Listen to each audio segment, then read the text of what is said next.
बिस्मिल्लाहिर्रहमानिर्रहीम। आज हम स्टार्ट करेंगे chapter number 2 cellular adaptation, cell injury and cellular adaptation. First of all homeostasis के बारे में पढ़ते हैं कि होम्योस्टेसिस क्या है। It is the tendency of cell to remain stable.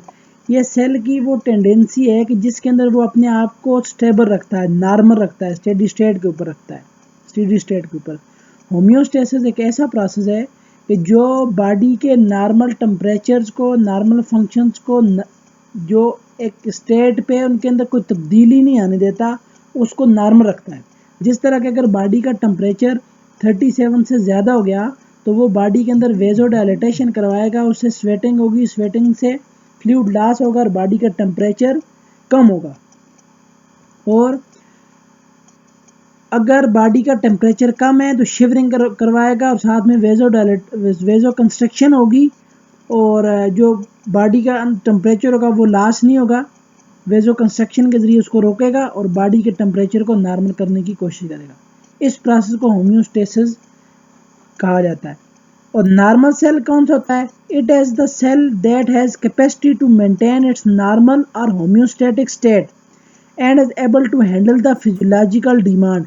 कह रहा है जो नॉर्मल सेल होता है उसके अंदर ये कैपेसिटी होती है कि वो अपने आप को नॉर्मल रखे या होम्योस्टेटिक स्टेट के ऊपर रखे। होम्योस्टेटिक स्टेट वो है जिस पे सेल नॉर्मल रहता है, उसके अंदर कमी या ज्यादती कोई भी नहीं होती। एंड इज एबल, और इस काबिल हो कि वो फिजियोलॉजिकल डिमांड है जो बॉडी की, एक नॉर्मल सेल ने जो काम करना है, फंक्शन करना है, वो अपने पूरी तरह से वो कर सके। ये जो फिजियोलॉजिकल डिमांड है इसको पूरा कर सके, ऐसे सेल को नॉर्मल सेल कहते हैं।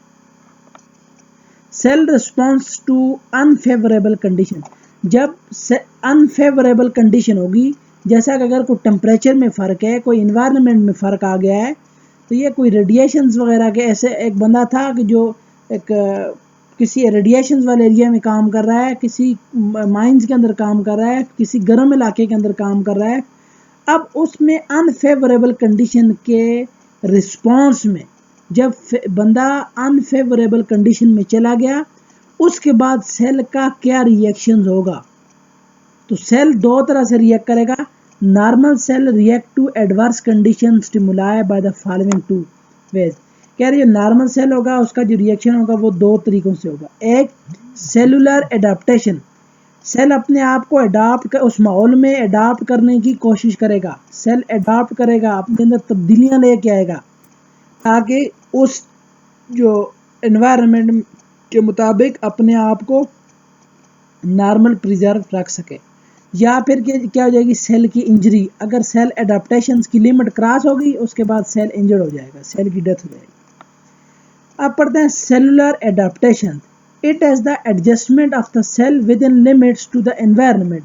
सेल की एडजस्टमेंट, अब उसकी जो एडजस्टमेंट होती है within limits of environment, एक लिमिट्स के अंदर एनवायरनमेंट में, in which altered steady state as achieve, कि अल्टर्ड स्टेडी स्टेट को, जो नॉर्मल स्टेट होती है उसको अचीव कर लेता है एडाप्टेशन करके बॉडी के अंदर, ताकि preserve to preserve the health of the cell despite the continue stress.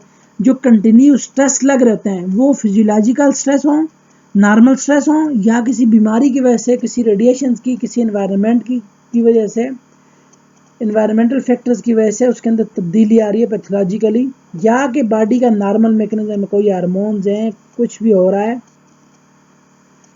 इनकी वजह से जो कंटिन्यू स्ट्रेसेस लग रहे हैं, इसके अकॉर्डिंगली सेल अपने आप को स्टेबल कर ले, एक नॉर्मल स्टेडी स्टेट के ऊपर लेके आए।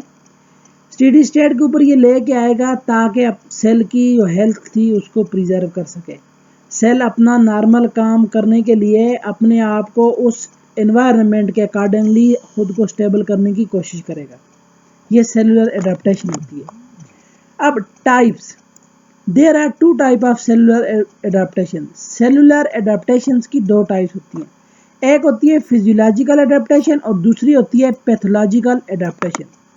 फिजियोलॉजिकल वो होता है जो नॉर्मल फंक्शन होता है बॉडी का, किसी बीमारी की हालत में नहीं होता, जनरल जो नॉर्मल फंक्शन होगा बॉडी का। These occur in response to the normal stimulation. ये उस कंडीशन में होगा जब बॉडी का नॉर्मल स्टिमुलेशन, बॉडी के अंदर से कोई स्टिमुलेशन आएगी जो नॉर्मल होगी, किसी बीमारी की वजह से नहीं होगी। बाय हार्मोन्स, या हार्मोन्स आएंगे, हार्मोन्स आके तब्दीलियां लेके आएंगे, और एंडोजीनियस केमिकल, या अंदर बॉडी के अंदर जो केमिकल्स रिलीज हो रहे होते हैं उनकी वजह से, या हार्मोन्स की वजह से, हार्मोन्स भी केमिकल होते हैं, इन हार्मोन्स की वजह से कोई स्टिमुलेशन आए, कोई तब्दीली आए, तो ये होता है फिजियोलॉजिकल एडाप्टेशन। अब इस नॉर्मल मैकेनिज्म जो हार्मोन रिलीज हुआ या कोई केमिकल रिलीज हुआ, उसने सेल को चेंज किया, सेल ने उस जो चेंज हुई थी बॉडी के अंदर, जो हार्मोन रिलीज हुए थे या केमिकल रिलीज हुए थे, सेल ने अपने आप को उनके अकॉर्डिंगली अडॉप्ट करने की कोशिश की। साइज कम था, उनकी वजह से अगर सेल का साइज ज़्यादा हो गया तो सेल उस अपने आप को अडॉप्ट कर लेगा, उस सेल का साइज इंक्रीज हो जाएगा या डिक्रीज होने में। अब एग्जांपल जो इसकी है, breast enlargement at puberty and lactation during pregnancy. Females के अंदर ब्रेस्ट की इनलार्जमेंट हो जाती है हार्मोन्स की वजह से। जब वो बलूगत की एज को पहुंचती हैं, कुछ हार्मोन्स की वजह से ब्रेस्ट की इनलार्जमेंट हो जाए, लैक्टेशन ड्यूरिंग प्रेगनेंसी, और लैक्टेशन जो पीरियड होता है ये भी हार्मोन्स की वजह से होता है। उसके बाद pathological adaptation. Pathological, these occur in response to environment stresses that can cause cell injury। ये environment से जो stresses आ रहे होंगे उनकी वजह से, stress लगने की वजह से cellular injuries हो जाएं, तो इन ऐसी conditions को कहेंगे pathological adaptation। अब these occur in response to environmental stresses, environmental stresses की वजह से होता है। एग्जाम्पल क्या है, मेटाप्लास्टिक चेंजेस इन स्मोकर।